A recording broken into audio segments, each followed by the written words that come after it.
কাম বন আজৰি কৰি ৰাতিপুৱাৰ চাহখিনি খালোঁ। এনেকৈ পিঠা আছে, শেষ হোৱা নাই বাৰু। বিহু আজি 5 তাৰিখ হ'ল। তাৰপিছত সেইখিনি পিঠা আছে আৰু বেয়া নহয়, বতৰটো এইবাৰ ইমান গৰম নাই আৰু তিলৰে পিঠা বেছি আছে, সেইকাৰণে পিঠাৰে চাহ খালোঁ বাৰু। তাৰপিছতে আজি কৈ আছে ভাত খাই খাই আমনি লাগিছে, ভাত নাখাওঁতে, আজি ৰবিবাৰো স্কুল নাই সকলোৰে। এই বৰা চাউল ভিজাই থৈ দিছিলোঁ। তাৰপিছত মোৰো এয়া বৰা চাউলৰ অলপ জলপান বনাওঁ, মানে গাখীৰ, কিন্তু কি হ'ব, এইফালে ভাতো বহাই দিছোঁ। কাৰণ ল'ৰা দুটাই এই জলপান ভাল নাপায়, সৰুটোতো নাখায়, ডাঙৰটো অলপ খায়। গতিকে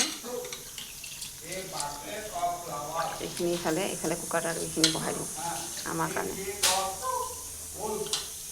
গতিকে আজি আকৌ অলপমান মোৰ হেৰিও নহয়, ৰবিবাৰ যে, স্কুল আৰ্টৰ স্কুলো আছে, ষ্টুডেণ্ট আহি পাব, সেইকাৰণে জলদি কৰিব লাগে কামবিলাক। গতিকে সেইখিনি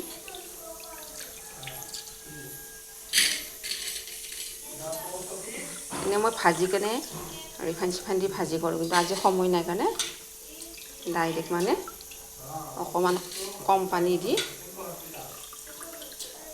হুইচেল দি দিম। গতিকে এইখিনি কৰি লওঁ দেই ৰাইজ।